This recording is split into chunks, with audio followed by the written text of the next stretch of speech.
Clerk will call the roll. Glenn Whitley, County Judge. Here. Roy C. Brooks, Commissioner Precinct 1. Present. Marty Van Ravensway, Commissioner Precinct 2. Here. Gary Fickus, Commissioner Precinct 3. Here. J.D. Johnson, Commissioner Precinct 4. Here. Constitutes a quorum.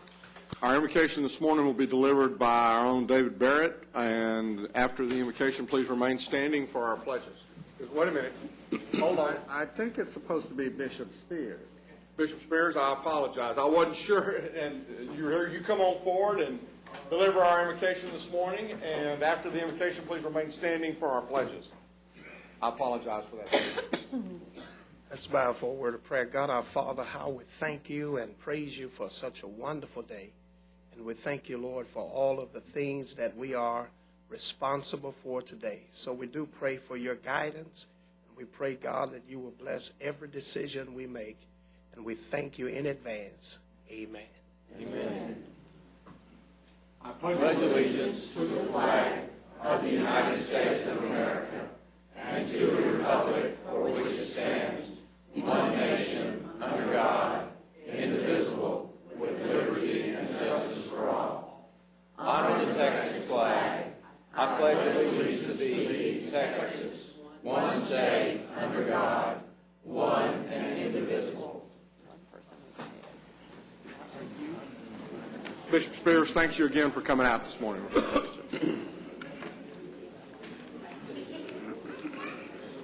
Mr. Manius, announcements? Thank you, Your Honor. Members of court, we have three announcements for you this morning. Under purchasing, item 9H1, this concerns the sale of recycled paper. There is a revised court communication in your folder this morning as it relates to that. Also under purchasing, item 9H3, this is RFP number 2010-102. We're going to ask that we hold that at this time. And then finally, also under purchasing, this is item 9H5, which is RFP number 2008-020, which is part of the consent agenda. We're going to ask that we hold that item at this time also. Thank you, Your Honor. Thank you.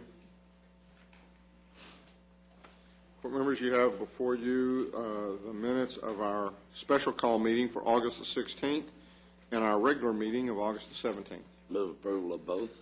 Second. We have motions and second. Any discussion? Please vote. Motion passes unanimously. We have a couple of proclamations this morning. Our first is our congratulatory certificates. Our first is for the Tarrant County Fatherhood Coalition, and I know Charles Scoma is here to help with this, and we've got several folks, Charles and Merle Johnson. Why don't y'all come on down first off?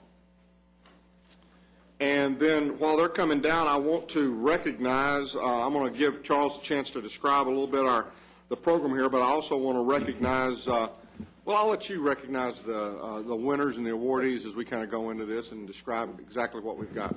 Thank you, Judge and County Commissioners. Appreciate this opportunity to come to you and to really let the community know what the Fatherhood Coalition has been up to the last 10 years. This is our 10th anniversary. This is our 4th anniversary for awarding recognition to fathers that are exemplary in the county under what we call the Fathers Hall of Fame. We have 4 individuals that have been nominated by peers, by various organizations, and has gone through a selection process and has been recognized. We have a little pictures, a display of the ones over the last few years, and we'll be adding the ones today to that display. We all know that absentee fathers in the home created an awful lot of issues for you as commissioners and as federal, state, local organizations that have to deal with them. Our coalition was started 10 years ago, as I said, for the purpose of bringing together organizations that provide community services in the way of family issues, marriage issues, and so forth. Our mission statement is a collaboration to strengthen the role of fathers, men, and families in the lives of children. Our whole focus is on the importance of improving relationships with fathers and children, because we know that when fathers are involved with the children, a lot of the statistics that are negative are diminished. For example, 90% of the homeless and runaway children are from homes where there was not a father. 63% of the youth suicides are from homes where there was not a father. 71% of pregnancy in teenagers is from homes where there was not a father. 85% of the children that exhibit behavioral problems are from homes where there was not a father. 71% of the high school dropouts are from homes where there was not a father. We know that 85% of juveniles in our state operating institutes came from families where there was not a father.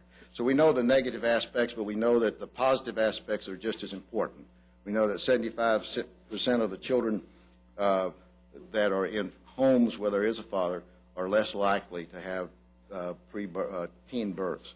We know that 80% of the children are less likely to spend time in juvenile or in jail if they're from homes where there is a father.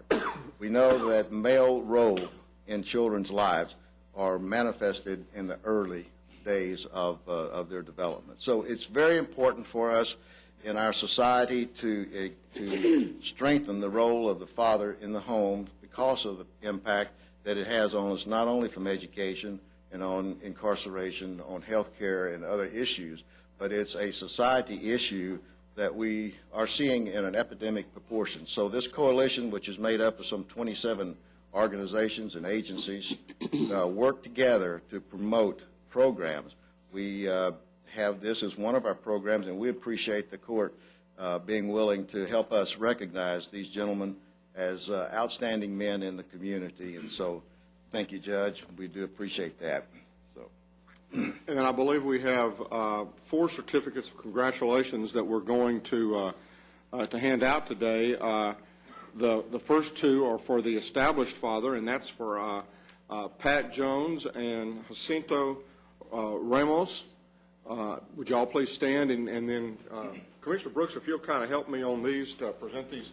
And then we also have for what they call a seasoned father, Johnny Hunt Jr., and then for an emerging father, Josh Godfrey. And so if y'all will all come down, we'll come down and present these certificates.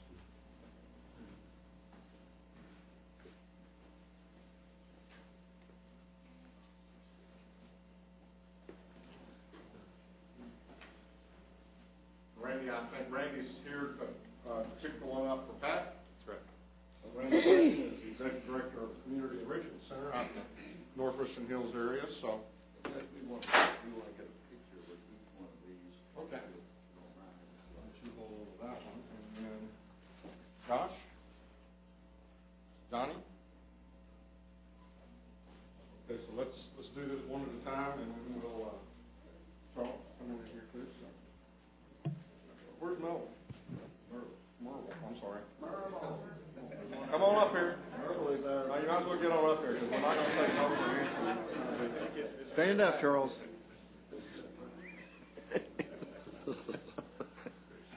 I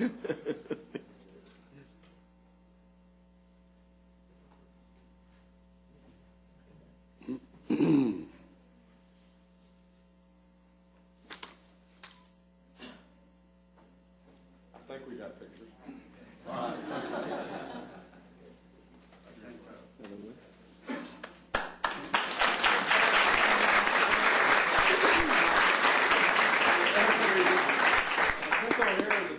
Employee Josh Beverly works at the Precinct 3 garage. Worked for someone good for a while, and now works for Fickles. And it's son-in-law, and so congratulations and thank you.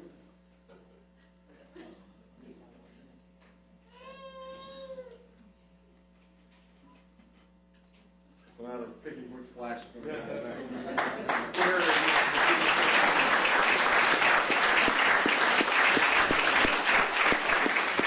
Obviously, Jacinto understands the importance. He is one employees in juvenile services, and so he certainly gets the picture in that particular.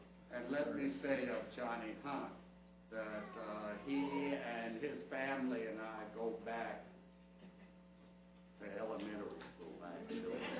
And his mother is the queen mother of Southeast Florida.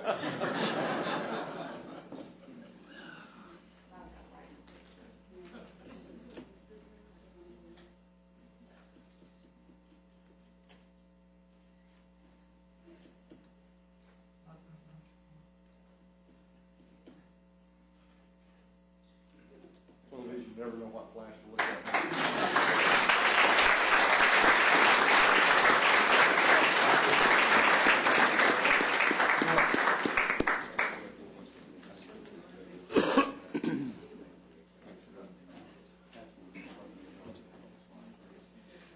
Judge, 86, the reason Pat wasn't able to make it is he's starting a new job today.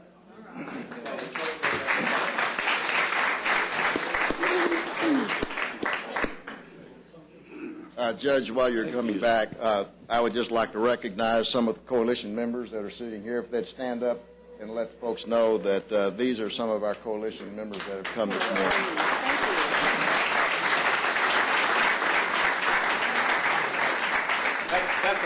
That's a mouse pad, Commissioner Townsend. That's what we was telling. While you don't have any mice, I'm sure, in your building. I have no If you'll mice. put that out, they might come and use it. Thank you. I need it. I will move that we receive and file these certificates of appreciation. We have a motion and a second. Any discussion? Please vote. Motion passes unanimously. Next, we have over the last year or so, probably a little bit more than a year now, we started the Intellectual Developmental and Disabilities Connection in Fort Worth, and it's something that I think has been long overdue. You know, we've had the Mental Health Connection, and they've done a great job, but this connection is one that we felt like in talking with some of the folks at ARC and some of the other organizations that this was something that we really needed to begin and to turn some attention to in Tarrant County. And out of that is the formation of a club called Expanco in Action Club. And so I have a resolution today commending the Expanco in Action Club. And I'll read that into the record, and we've got some folks here that we'll recognize in just a moment. Whereas people with disabilities want to be treated like everyone else, want to show they have value, and want to be able to give back to their communities. And whereas the first Action Club for adults who live with a disability was established in 1987 in Putnam County, Florida, and became the official sponsored program of Kiwanis International on October 1st, 2000. And whereas an Action Club can benefit its members in many ways through service and recreational events, enabling its members to participate in the active life of the community, provide an opportunity to contribute to the community, develop mechanical, creative, and intellectual abilities, improve self-esteem and social interaction awareness, develop leadership skills, and achieve personal and service goals. And whereas the first Action Club in Tarrant County held its first meeting on August the 11th, 2010, at Expanco in Fort Worth, providing an amazing opportunity for Expanco employees and Action Club members to work together. And whereas the Expanco and Action Club has embarked on its first public service project, the collection of children's books for Cook's Children's Hospital, now therefore be it resolved that we, the Commissioners Court of Tarrant County, do hereby commend the founding of the Expanco and Action Club in Fort Worth and support its mission to provide adults living with disabilities an opportunity to develop initiative and leadership skills to serve their community, to be integrated into society, and to demonstrate the dignity and value of citizens living with disabilities. In witness whereof, we have heretofore set our hands and caused the seal of Tarrant County to be affixed this 24th day of August, 2010. And we have here today Amanda Brown, who is the president of Expanco in Action. Y'all stand up, and Amanda, would you kind of introduce some of the other folks that are with you today? This is Michelle Hayes. She is a member of the club. And Kenny T here And I believe we thank. Super. And then I think we've also got with us David Dobson, who is the president of Expanco, Judy Bland, Yvette Johnson from Halliburton and Expanco Club Advisor, Rebecca, Bedowich, what? Habilitator. Yeah, that works. And then also Tony Glover, who is a member and one of the club advisors, and Christy Rhodes Glover, and then her husband Joe, I believe, is also back there. So, well, we appreciate very much y'all being here, and I will move approval and I'll second. and I want to ask Commissioner Johnson to present the plaque and to help with that. If there's no other discussion, please vote. Motion passes unanimously. Again, thank you all very, very much for being here. Y'all come on up and. Well, I'll come down there and get on. We'll be bookends on the other end of this deal.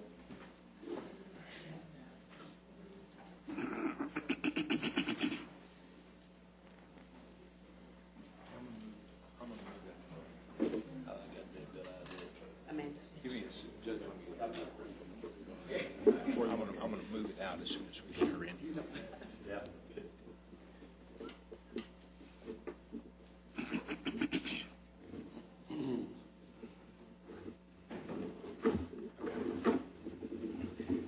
This back so you guys get some pictures. Yes.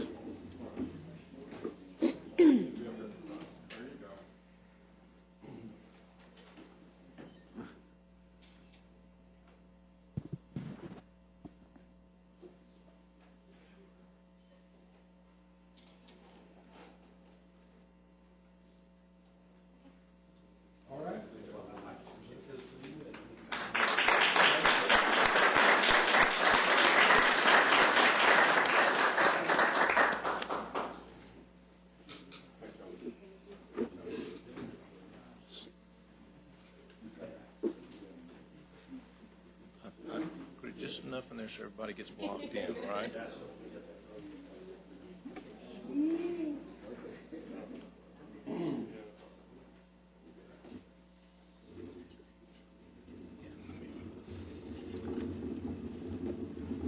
And we may have several that want to make some comments. You bet.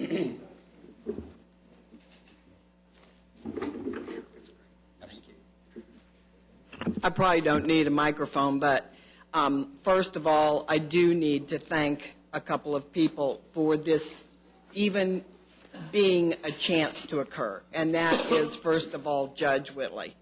If you had not stood up to the plate and started the IDD Council, Judy Bland and I would not have been able to join efforts and bring this club into being. I'm extremely grateful for your efforts, and many, many people are.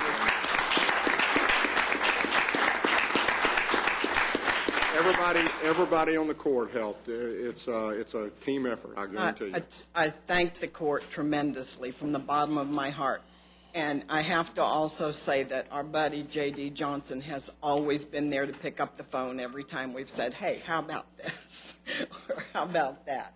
And the reason that I personally am here today is that my daughter and I became Kiwanis members years ago in California. We didn't know about action clubs, and I was a member, and my daughter decided one day, and my daughter's nonverbal, but as J.D. will tell you, she has ways that she can get her point across to you.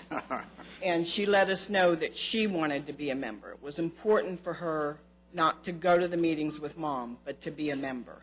And so she became a member of Kiwanis.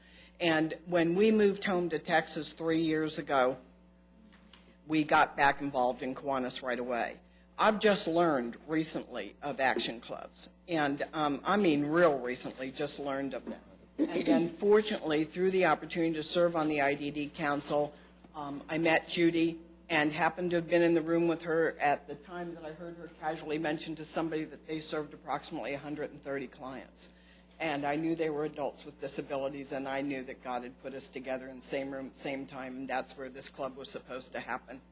My husband and daughter were in that meeting with me that day because we had some place to go afterwards, and I said, sit back because we're not leaving this room until I get 2 minutes with that woman. And that woman All it took was 2 minutes. Expanco is a company that if you've not been familiar with it, you need to go make yourself familiar with it. What they do is phenomenal.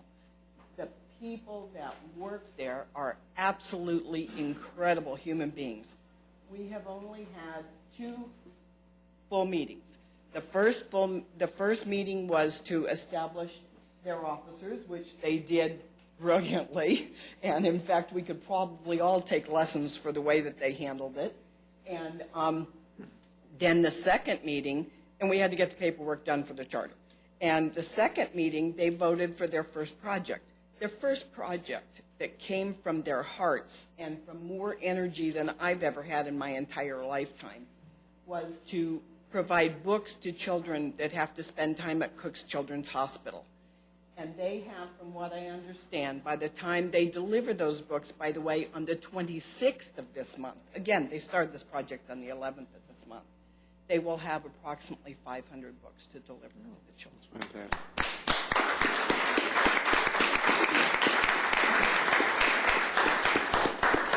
Thank you very much. Thank and you. God bless you all. Thank you very much. Thank you, Tony. You know, and I would, you know, I really do want to say that sometimes up here it may appear it's one of us doing one thing or another. We wish that we could all be at all places at all times. And I can tell you that everybody on this court has a tremendous heart, and they get involved with particular projects. But again, while I may have worked on the IDD connection, Roy has done a tremendous amount of work in some of the other programs, reentry and the Fatherhood Coalition.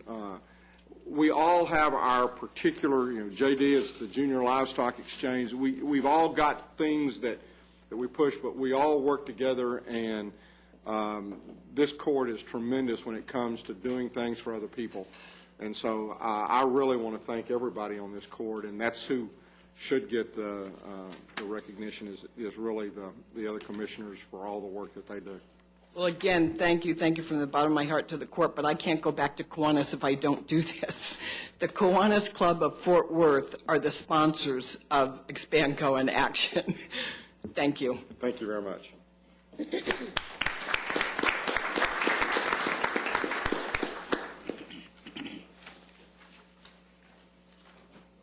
Next, you have before you the consent agenda. Move approval of the consent agenda, including the withdrawal of the item that the administrator mentioned. 9H5. Okay, and there is a second? Second. Any other discussion? Please vote. Motion passes unanimously. Mr. Manius. Thank you, Your Honor. Members of the Court, we have 2 additional items on our section. The first one, we're requesting that the Commissioners' Court concur and approve actions of the Tarrant County Hospital District Board of Managers as it relates to the approval of a sale of real property by the district, which is located at 1212 Guadalupe Street, number 301 in Austin, Texas. Move approval. Second. A motion and a second. Any discussion? Please vote. Motion passes unanimously. Finally, members of the court, on item number 2, we're requesting that the court approve 3 items. You can do this all in one motion.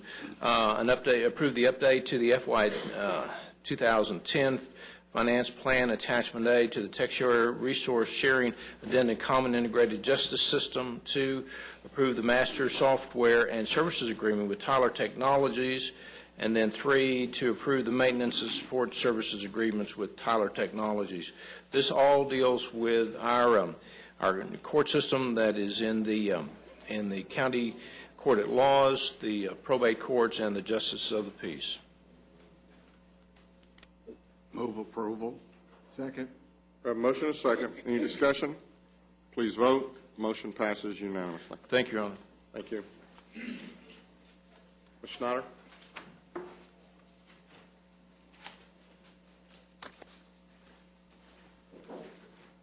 The Risk Management Board is recommending payment of 2 claims that are listed on your agenda. Move for approval. Second. We have a motion and a second. Any discussion? Please vote. Motion passes unanimously. It's actually 1 claim, 2 payments. Wright. Thank you, Your Honor. We have two checks for acceptance and authorization for the county auditor to sign same. First one is the amount of $2,500, and the second is in the amount of $2,425. Move approval. Second. We have a motion and a second. Any discussion? Please vote. Motion passes unanimously. Thank you. Thank you. I'm moving to receive and file the personnel agenda. Second. We have a motion and a second to receive and file personnel agenda. Please vote. Motion passes unanimously. Thank you.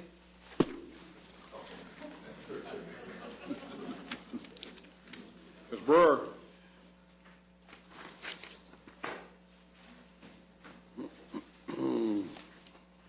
Good morning. Good morning.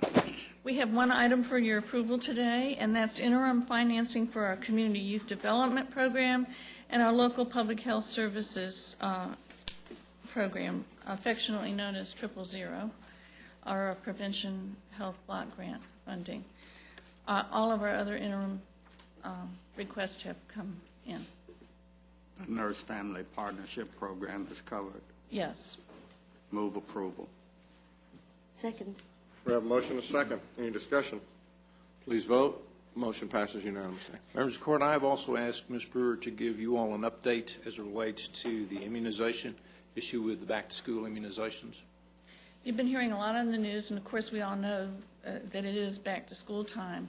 Last year was quite a busy year. There were new requirements that caught a lot of people off guard, plus our usual last-minute folks. Plus, we were gearing up for the seasonal flu and the H1N1. We worked very hard with a number of ISDs last spring to try to get as many of the students caught up as we could then, before the rush time. We've been doing events with our partner, the Tarrant County Immunization Collaboration, all during the month of August. We've been in various locations throughout the county, plus our eight public health centers are continuing to give back-to-school immunizations. Yesterday, first day of school in our area, we did 836 back-to-school immunizations, and that included 461 at our outreach event location, which will be running through next week, La Grande Plaza, and at all of our other clinics, 375, for a total of 836. So we were busy, but we were not inundated as we were last year. We'll see what happens today after people have gone to school and received information about their immunizations. I did want to mention to you that we get a lot of immunization funding through the State Department of Health Services, and they are requiring by the end of their year, which will be next week, that we switch over to a new inventory system.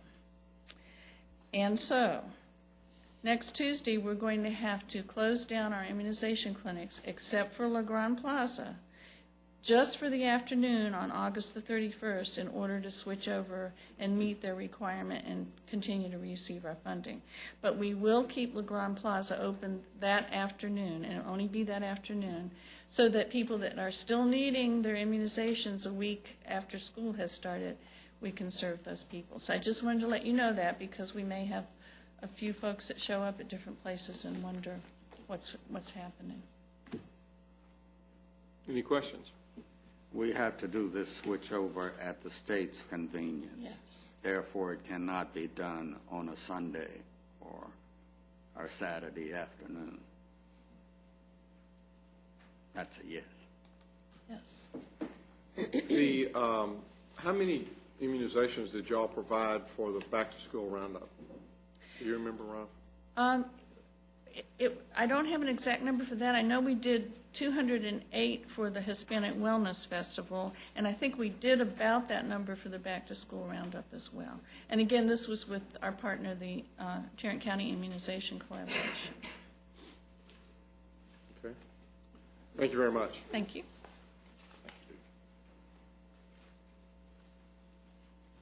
Mr. Beecham, your agenda's kind of been changed a little bit today. We were displaced. Displaced, yes, 2 holes and a revised? Oh, no, that was, no. Go right ahead. Thank you. We have two items for your consideration this morning. Our first item is a bid award recommendation for our bid number 2010-110, sale of recycled paper. Recommendation will be toward the high bidder, Evergreen Fiber Sales, on a per unit price basis, which is at a rate of $135 per ton. Move approval. Second. We have a motion and a second. Any discussion? Please vote. Motion passes unanimously. Last item is another bid award recommendation for our bid number 2010-098. This is a bid for the purchase of Cisco network equipment for our IT department. Recommendation will be toward the low bidder, INX Incorporated, amount of $245,670. Move approval. Second. We have a motion and a second. Any discussion? Please vote. Motion passes unanimously. Thank you. Thank you, sir.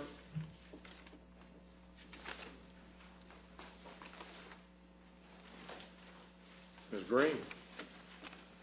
Your Honor, we're requesting that you approve the application and letter of agreement for construction services with ATT to relocate a lightspan cabinet and Xbox at 4627 Robertson Road, which is currently located in an ATT private easement, and authorize payment to AT&T upon completion of the work to be performed.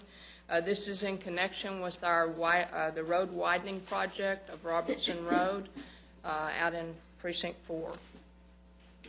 Move approval. Second. We have a motion and a second. Any discussion?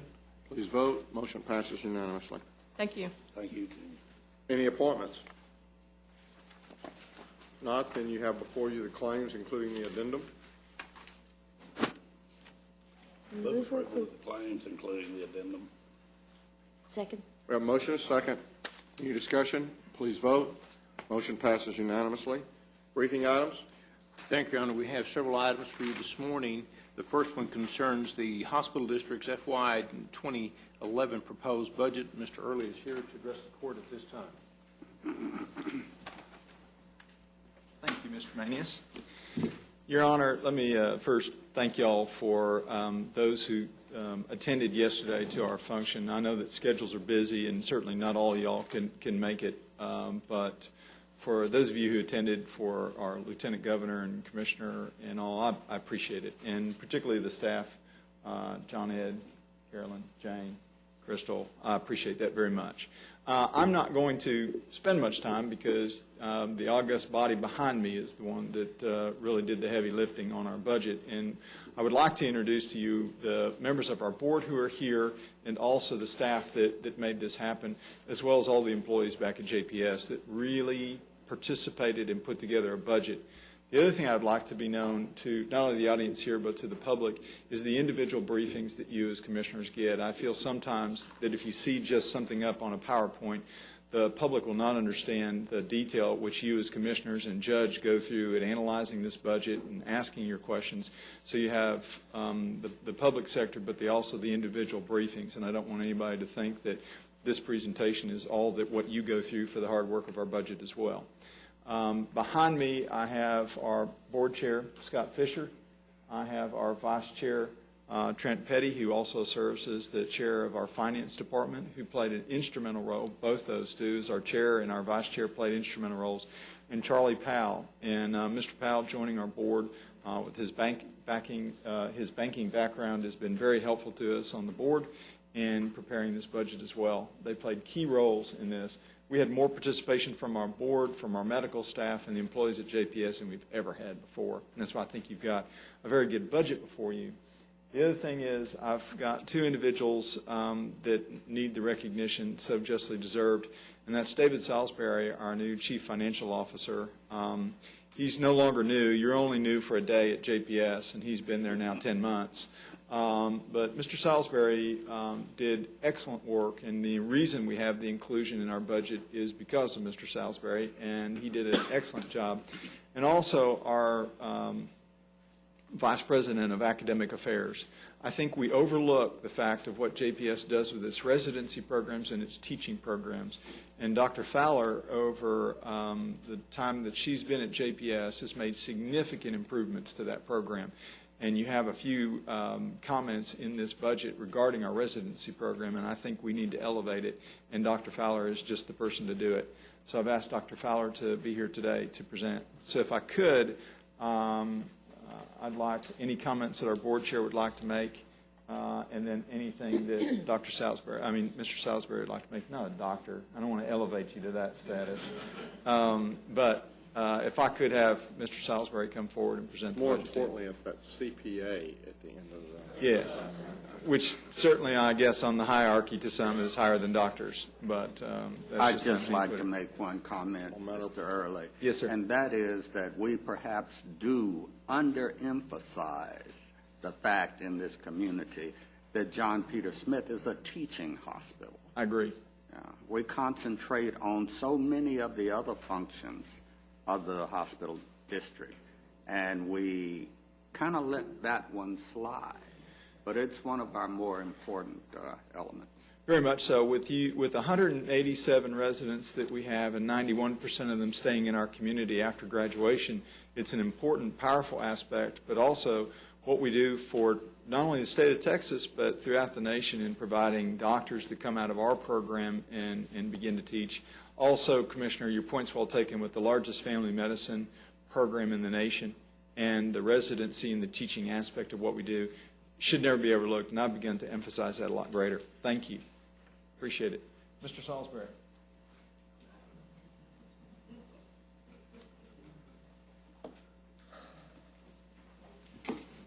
Thank you, Commissioners, Judge Whitley. I will walk through some of the prepared presentation, and certainly please interrupt me if you have questions, or you can ask at the end. What I have prepared for you is a summary of our budget presentation that we have spent a fair amount of time with our board and internally with our management team in developing for the 2011 fiscal year. For today, I'd like to review with you a few of the more significant, what we term strategic and operational initiatives or policy initiatives that we feel are key drivers and key priorities as we've developed this budget. Not to say that other priorities are not important, but I'll just draw attention to a few of those, and then I'll review with you a few of the assumptions and the items related to the budget as we prepare for 2011 fiscal year. I think it's important, we've used this slide within the institution to really try to help the JPS family understand how we are funded within our environment. And as Commissioner Brooks had well noted, we really do have several missions, but the two most prominent are patient care, which is what we're generally recognized for, but also actually a fairly significant teaching mission. And public hospitals are always challenged in trying to find ways to fund the losses that generate out of those two missions. And we do that typically through DISH money and UPL money that comes through the feds and the state, as well as through tax support that we receive. And so our challenge is always how do we keep this equation in balance as we go forward. As you'll see on this slide, we have tried to identify, and we've actually taken in our process a means to really be very specific with the medical staff and invite their participation into the budget. And in doing so, you'll see a list here of items and priorities that they gave to us that were important to them, that they wanted us to consider. And that was one of the objectives of the process that we had this year, is we wanted to make the process a lot more participative. And these are just some of the items that were priorities to the medical staff and that they provided to us. And many of these we were able to fund in the current year. We weren't able to fund all of them, but we were able to fund in the budget year, some of which we've actually funded in the current year. From a service standpoint, we have over the last several years grown as an institution on the outpatient side by expanding school-based clinics and other clinical areas. For 2011, we're actually seeing growth really on the inpatient side. The most significant program-wise would be the startup of an open heart program. We already provide open heart services as a backup, as a Trauma One center, and we refer our cases out, but this will be the startup of that program on October 1st. We are also expanding our operating room capacity to include the addition of 2 new ORs, as well as expanding hours on Saturday and weekends. And so those are the 2 most significant clinical initiatives. We also have in our budget a fairly sizable investment into our information systems. And while that is not a direct clinical investment, it clearly helps us to manage our clinical patient care much better. So our board has approved that project and suggested moving that forward. We are continuing to look at other initiatives as we complete our master facility plan and looking at our DSHA facility as we reconsider that going forward. And we do consider the budget as all of our budgets are today. They are not a static budget. They are a dynamic budget, and we will continue to evaluate these other areas, and we'll continue to make changes as our board reviews that and makes decisions. I won't go through this list, but we have, partly out of the economics and partly out of what we believe our sense of stewardship is, we've tried to make some changes and implement some protocol in the institution that helps improve our efficiency and our use of all of the resources that we get. And so this screen just notes a few of those items that we are looking to do in the budget. And then lastly, one of the things that we wanted to demonstrate was just what is the impact that JPS has on the community in the areas that we serve. And under our Connections program and our charity care programs, we actually provide about $390 million worth of care to the community. And our school-based clinics, we're proud to say, has grown to where we're now accessible to about 45,000 children in the schools, and so we've seen certainly quite a growth in those programs. I'll comment on community support and economic impact, and then I will ask Dr. Fowler to make some comments on the medical education. But you'll find in the community we certainly are a participator in many grants, both direct and indirect, by providing that, and also participating in TIFs. And then lastly, just as one indication of our economic impact, we do have about $240 million in direct payroll.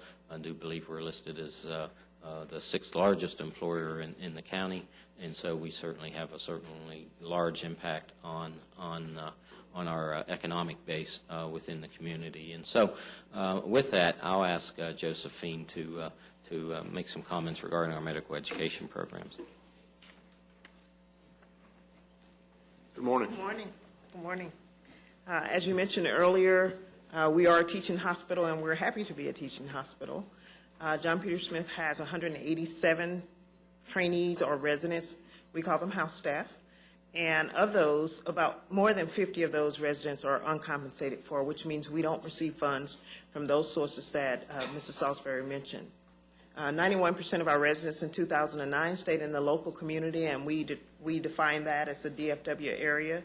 They both stayed in the urban areas and also the smaller areas on the outskirts of the DFW area. And we're planning to start a new residency in July 2011. And we're planning to start at 12 residents each year. It's a 3-year program. Our student impact is growing. Over the last 2 or 3 years, we've gone to 400 plus students to, as you see, this 2009, 2010 was 667 students from 40 programs across the country. Medical students come to the hospital in their 3rd and their 4th year. The 3rd year students, about 2/3 are from the University of North Texas. We do receive students from the other Texas school, UT Southwestern and Texas A&M. But the 4th year students come from all over, and these are the students who are really showcasing their talents. They're wanting to apply to the residency programs at John Peter Smith. So our education programs are growing. We are proud of the fact that most of our house staff stay within the state of Texas. Even more proud that we went from 12% to 17% of our house staff going to either a rural area or what we call an underserved area. So that's what our medical education is doing at Tarrant County Hospital District. Dr. Fowler, would you describe how the teaching relationship adds to both patient care, quality of care, adds value to that, and additionally adds value to the person being taught, that resident, in terms of their education. Yes. Describe for us the importance of teaching in the hospital setting. To have a teaching hospital in your community means that you get firsthand medical knowledge about the new things that are coming on the horizons in terms of treating your patients. You get quality care.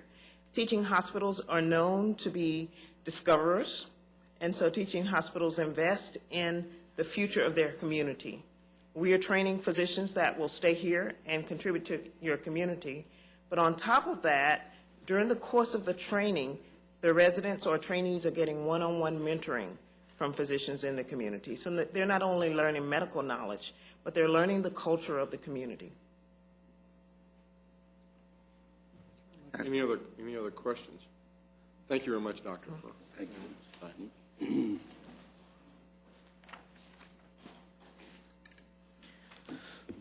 So with that, I would note here the startup of the ED residency program. We will have 12 residents start in July of next year, and so the first year costs are fairly minimal to the full cost, but it takes about 3 years to ramp up because you have 3 classes that come in. But as that program ramps up, it'll be about a $2.5 million program in total once that ramps up. I won't note here are the individual statistical items, but these are just the different areas of patient volume and what we're projecting through 2010, current year, and through 2011.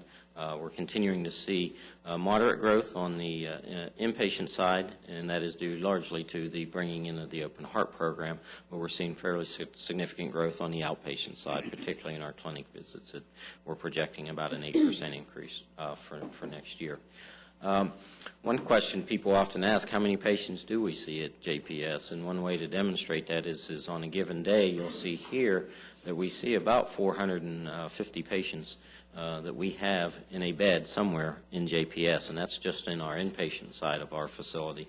On that, you'll actually see that's somewhat moderated over the last couple of years, and we actually think that has been the result of expanding our clinic access, and keeping people out of the facility that really don't need to have inpatient stays. And the clinic setting is certainly a much lower cost place to care than the inpatient side of the facilities. But this is by our different types of services.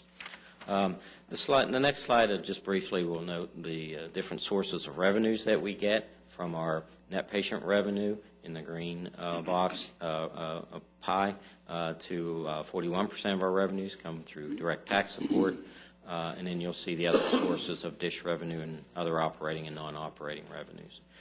For our 2011 year, you'll see that our tax rate is requesting that be the same as what it is for 2010. In total, though, given a valuation reduction, we are seeing about an $8 million reduction in the amount of tax receipts that we're expecting in 2011 over 2010. Probably the most significant challenge that we've had in doing this budget for the year is that JPS has had an unprecedented period of growth over the last 5 years in its key revenue bases, and that would be its tax sources and its DISH revenues. And over that period, the organization has grown about 40%. But for 2011, we're actually seeing an absolute reduction, and so that was really the one variable that created a fairly significant challenge in trying to figure out how we allocate resources in the budget. This slide just shows that in a different picture, just for all revenue sources from that standpoint. Next, you'll see a set of budget metrics that our Finance Committee and Board has set in terms of trying to balance our need for having reasonable profitability to fund our capital acquisitions, stable cash reserves, being an efficient provider of care, having a fiduciary responsibility around our tax rate, and also trying to continue to grow the organization even in these challenging times. For the budget, you'll see a capital investment of about just over $67 million. The single largest piece of that is our new EMR system, and that cost was anticipated as we've prepared for that conversion. But you'll also see new facility improvements and renovations and other investments that we have to make in capital equipment. And then lastly, then you'll see our budget for the year. You'll see that we're projecting total revenues of just below $650 million of total revenues. Again, that's down from 2010 slightly. On that, you'll see total operating expense at $649 million, and so just above a break even before our non-reoccurring EMR cost. As we install the EMR system, we have certain costs we have to recognize on the income statement related particularly to training, and that's about $4.7 million that really are one-time cost because of that. And then as you add back investment income and other non-operating income, you'll see we have just above a break-even budget for the year. So with that, I'll conclude my prepared remarks. Any questions? Thank you very much. Appreciate your presentation. Thank you. We will take formal action on the JPS budget on September 14th when we take action on our budget also. We can now move to item B. This concerns a review of policy and procedures relating to the Tarrant County background checks. Ms. Worthy is here to address the court at this time. Good morning. Let me, before you begin, thank again not only Robert, you and your staff, but certainly the board for all the time that y'all put into doing this. I know you take it very, very seriously, and we appreciate all the hard work and time you put into this effort. So thank you very much. Ms. Worthy. Good morning. As you know, back in January, the county selected a primary and secondary vendor to conduct background checks. And during this period of time, we've been working on a policy and procedure. We have been working with legal on this. And we want to present to you basically our first draft and to begin to get input from you. And certainly if other departments have input, we will work with them. We have been working with some of the departments to discuss this policy as we've gone through. Some of the key points is, of course, this policy is written in compliance with the Fair Credit and Reporting Act, which does govern this particular area and as to how you handle conducting the investigations, and then if you were to reject the hiring of an employee based on one of these background checks. And of course, at this time, these checks will be performed at the discretion of the appointing authority. So they will be optional. They will not be mandatory that all departments participate. And many of the departments, primarily the law enforcement departments, that have avenues to conduct background checks that normal departments wouldn't have will continue to conduct their background checks in that manner. Also, we are not establishing at this time any unique budgets to pay for the background check. So each department, should they choose to participate, will have to find the money in their existing budgets to conduct those background checks. Of course, the background checks for the criminal, the financial, and the motor vehicle will have to use our selected vendor, and those will be processed by HR in working with the departments. Currently, HR already conducts background checks on educational attainment. However, the department is responsible for verifying work history. We do not do that for them. And the background checks will only be conducted on those individuals that have been selected through the interview process. So we will not do a background check on a group of candidates. Once the department has gone through the interview process and has a recommendation on who they want to hire, then they will notify us and we will work through the process of conducting the background investigation. We are going to work with the departments to determine what kind of background checks should be done based on the type of position. We're going to recommend that if a department chooses to participate, that we will do criminal background checks on all their positions. However, financial and motor vehicle checks would only be done on positions that it was job-related. There would be no reason to conduct those investigations or checks if it was not job-related.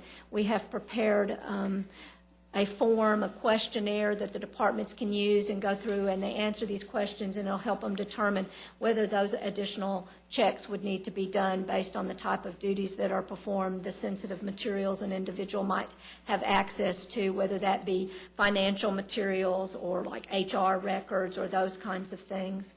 And of course, once a position has been designated to require a check, whether it be motor vehicle, financial, whatever, all the future applicants, so it wouldn't be, we would be consistent. We want to be consistent in this process, both from the HR perspective and the hiring department.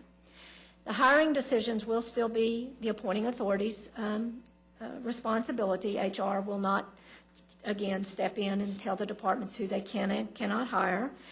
We will certainly work with the departments in assisting them, if they want that, with the process, and we expect them, if they were to deny employment, to be able to articulate that in a non-discriminatory and non-retaliatory, easy for me to say, reason. So we would expect them to be able to define that based on job-related duties. And of course, if we discover that an individual has said they had no criminal background, no issues in their past, on their application, and then we discover in a background check that they did, well, then at that time, obviously, they would have falsified their application, and they could have immediately be, removed from consideration for hiring, of course. So those are kind of the key points. I can certainly walk you through the specific details if you have questions about that. We have provided you the policy, the procedures, and the authorization form. We're going to try to make this expedited so that we do not slow down the departments in their hiring processes.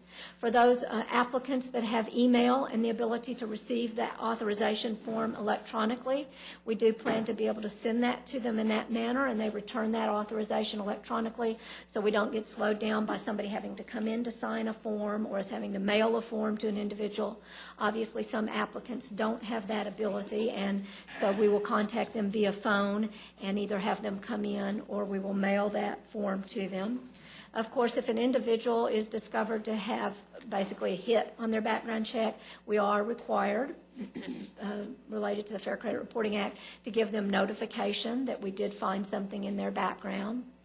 And of course, they can respond to us. That is no guarantee that they would still be considered for hiring. We will keep a background check valid for 6 months, similar to the way we do our applications. Our applications are good for 6 months. So that background check would if that person was hired, or maybe they were turned down for being hired for a particular position because they had a motor vehicle issue, but the next position they applied for didn't require that, but we had already run the background check on them for the criminal background, then we could use that same check for those 6 months so that there wouldn't be additional costs to the county for those. And I'll be glad to answer questions. And of course, as I said, we do plan to have some discussions with departments with this before we bring it back to for your consideration for final approval. Questions, discussion? I'm not sure I don't have a bunch of problems with this. Okay. I need to Digest it and get back with it. That's absolutely. That's why we wanted to do it in this manner, to give you an opportunity to ask questions now, and certainly we're available at any time as you have questions. And I know you had some concerns initially. Okay. Thank you, Ronald. Our goal is to have this approved sometime in September. We're not going to bring it back next week, and since we're not having court on the 7th, the next earliest date would be the 14th. I think we do need to have it approved by the time we go into the new fiscal year, or action taken on it by the time. So we have several meetings in September yet that we can do that. Thank you, Rob. Members of the court, I do want to move over quickly to the work session piece as it relates to budget. We have one budget item we'd like to talk to you about this morning. This concerns the lump sum payment. Ms. Flynn is going to make that presentation. We have some handouts for you also. Once again, this is a discussion item. I think at the conclusion of this presentation, the one thing we'd like to have pretty well firmly fixed is the date as to when that employee had to be employed at the county. in order to receive it. We're going to recommend April 1, but we'll discuss that. So, Ms. Glenn. Good morning again.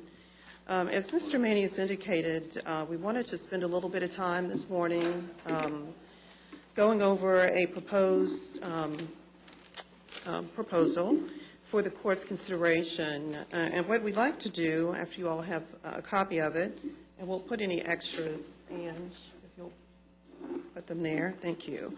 So what we'd like to do is sort of step through some criteria that we would like to apply as we look at actually distributing the one-time lump sum payment. And of course, we're talking about this would be a distribution that would be made in fiscal year 2011. So I won't obviously read from the document, but I will sort of highlight what's important in each item. The first item we are trying to outline, we're attempting to outline those employees who would be actually eligible for the one-time payment. In that group, we have included regular full-time employees, project employees, unclassified employees, elected officials,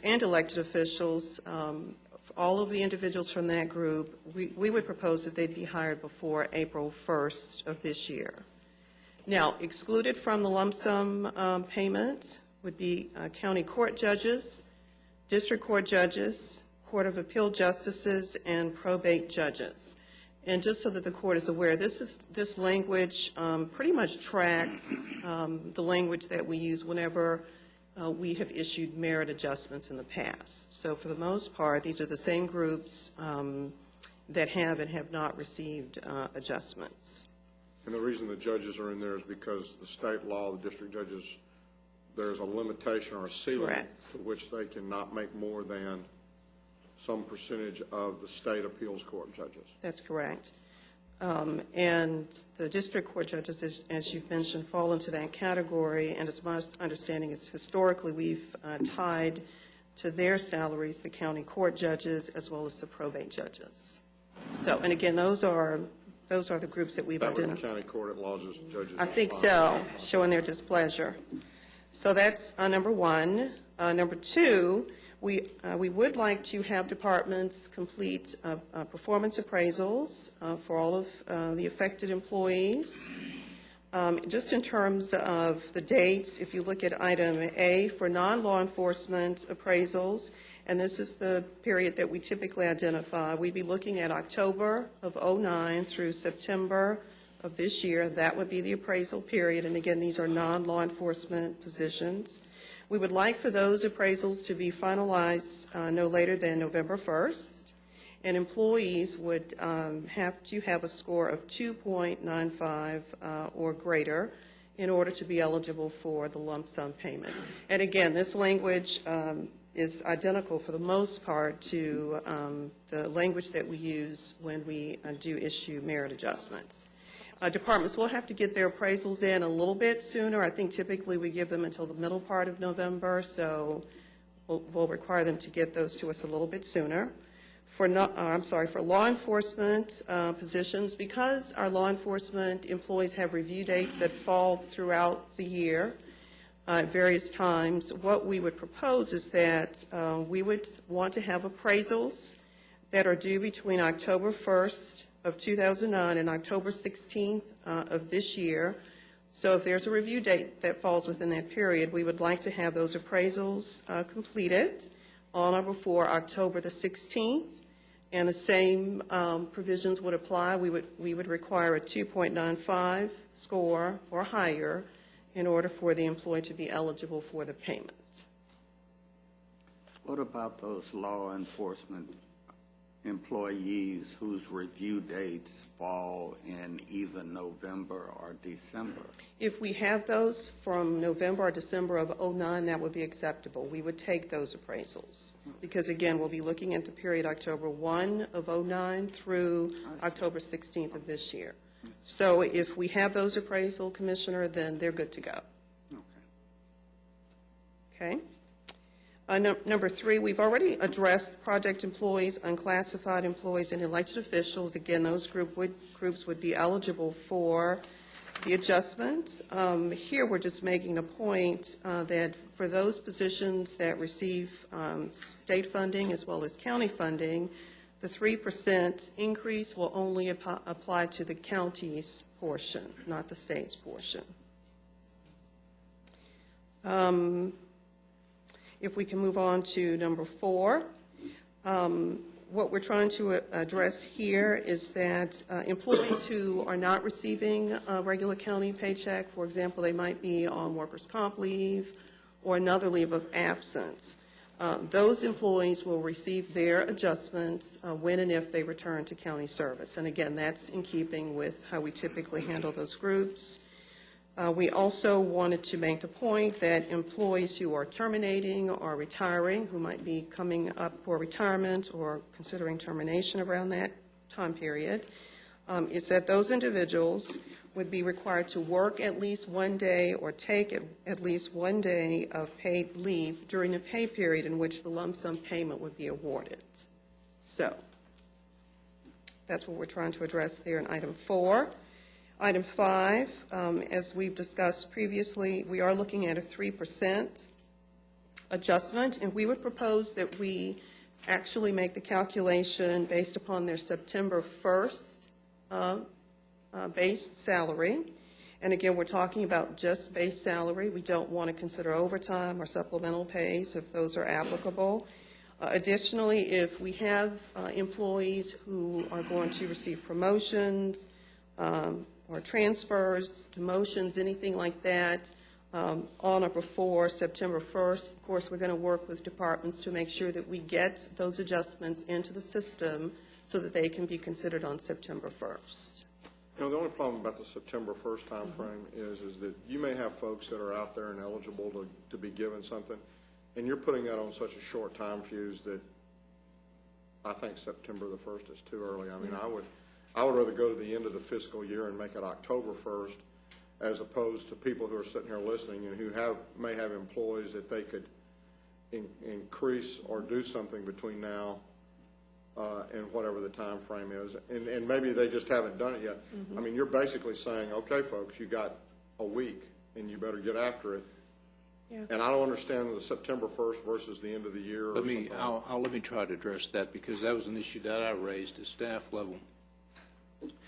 At the beginning, since this is a payment in recognition of service during FY10, then what happens on October 1st, if you have reclassifications, which the court has allowed, or if there are new positions that people are being promoted into based on the new budget, then our reasoning for taking that back to a paycheck that is attached to FY10, so it gives the 3% to that individual, but it doesn't give the 3% on top of that.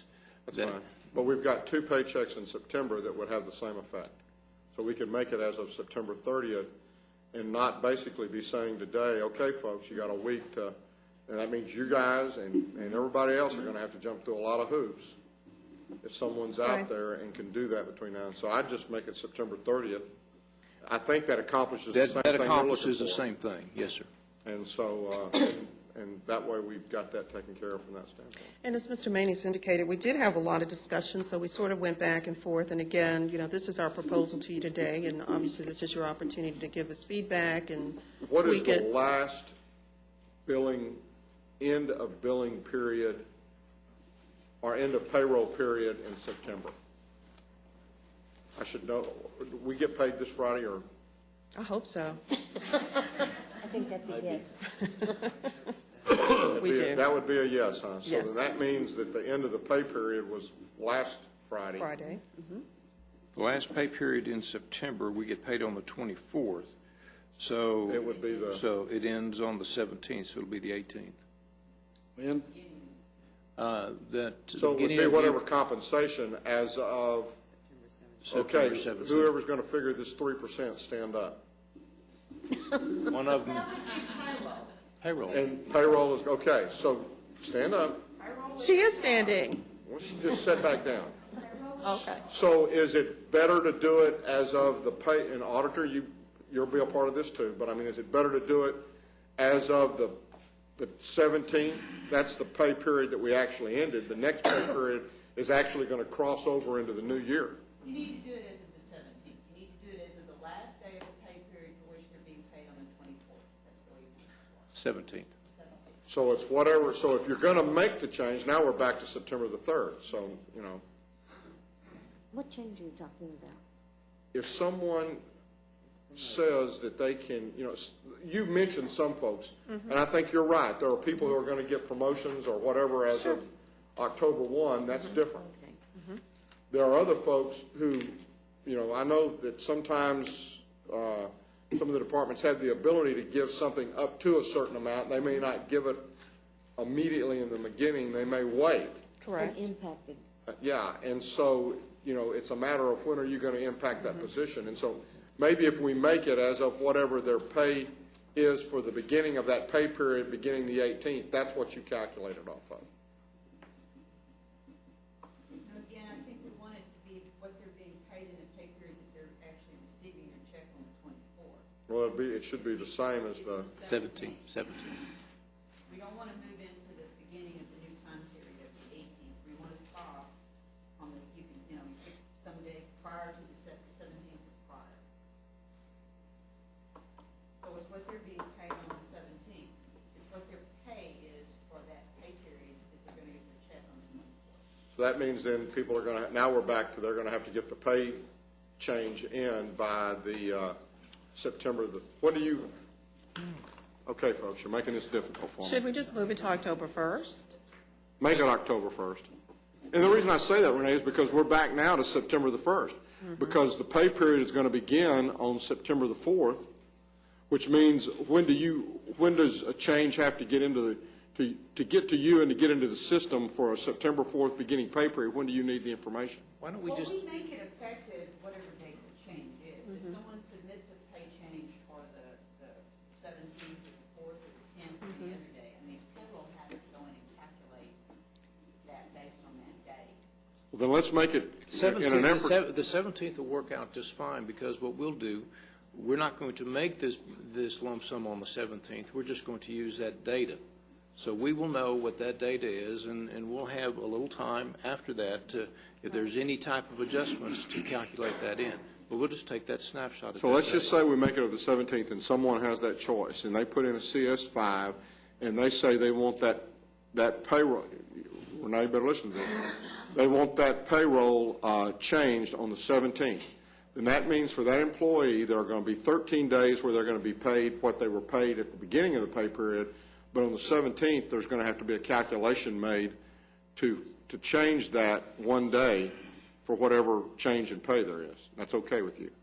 Well, they're getting a 3% lump sum. No, they could be changing. What you're telling me is I got to change it for the 17th in order to get that. If I have the discretion to increase one of my employees' pay by some amount, and I do it effective the 17th, then that means you're going to have to go back on that pay period that's going to end on the 17th and calculate 13 days old and 1 day new. And that's not what you want to be trying to do. No, but Judge, the thing is, in our payroll system, sometimes there are issues where that a person is, that one paycheck doesn't include that promotion, if you will. And so they will recapture that amount in a later paycheck. So if it's 17th, all we need to do is take a snapshot of that, and it doesn't need to be on the 17th. Because we're intending to pay this out in December, just to understand what that person was, the salary of that person on the 17th. Well, if that's the case and we're going to make it up, then why don't we just make it September 30th and do it September 30th? Okay. That'll work. Do that. Anytime, as long as we can do that prior to October 1st, I think it addresses our I hear what, and I agree with that concern, so let's just make it September 30th. Okay. So looking at September 30th. And again, as I indicated, we will be reaching out to departments to make sure that they submit whatever paperwork they need to submit so that we can make the changes by that date. And again, that's not anything that's unusual. And I guess the last paragraph, basically, we just indicate that obviously we're going to do our best, and we're going to ensure that those departments that meet the deadline of November 1st, that those payments are awarded in December of this year. And then I think the last sentence just basically indicates that we make the same commitment for our project employees, unclassifieds, and elected officials. And I would say that my preference with regards to the timing of the payments would be either no later than the last payroll prior to Christmas. 17th. That check is on the 17th. The one thing that we would like to just get an acknowledgement and direction from the court today, the reason we put April 1st on there is because that's a 6-month period, and therefore individuals who are on probation because of new hires and issues like that will be off of probation by October 1st. So we can simply have that as an employee that was employed by April 1st would be eligible for this 3%. Because it is in recognition of service during FY10. Makes sense.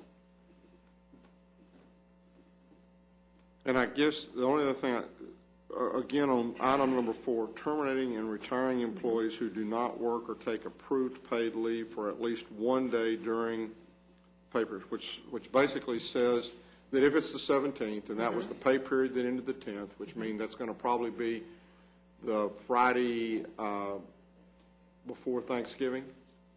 No, probably the Friday of Thanksgiving. That employee would have to either work at least a day during that period or have at least one day of paid leave during that period to be eligible for the payout. Okay. They'd have to have some type of work through December 10th. Okay. Okay. And that pushes it into December for those retirees. They can count that month down.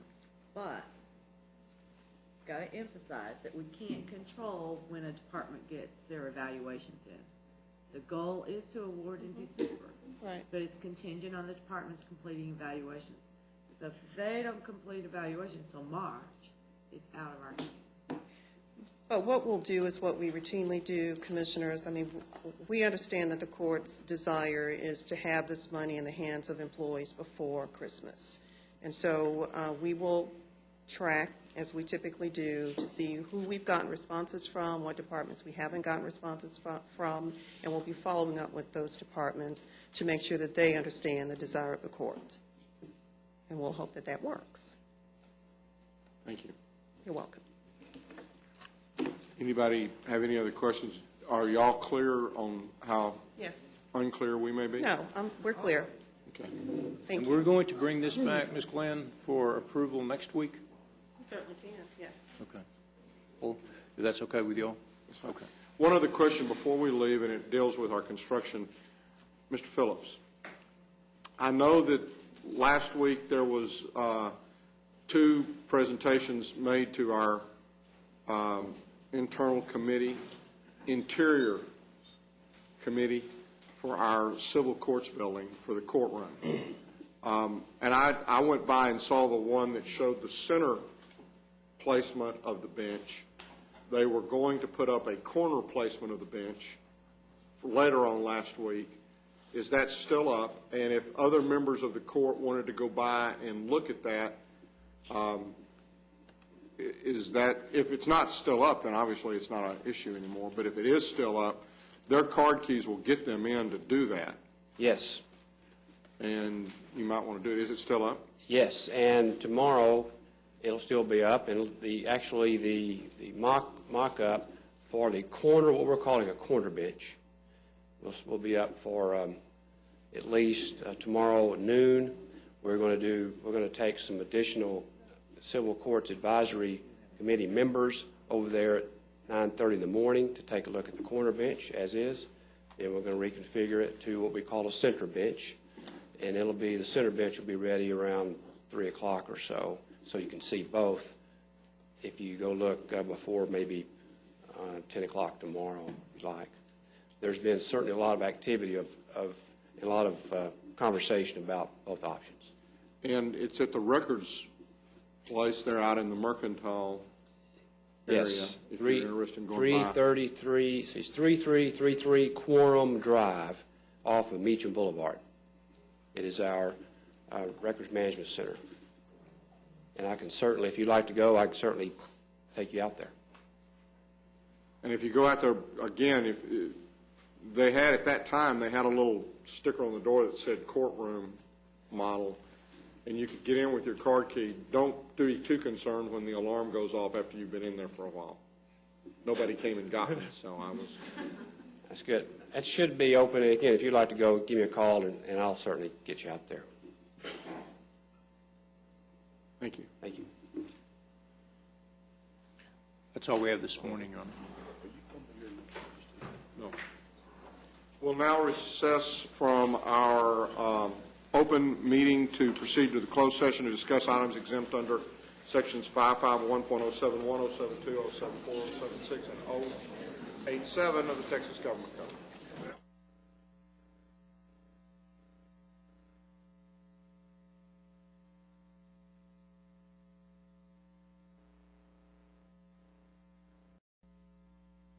Our closed session will now address the following matters.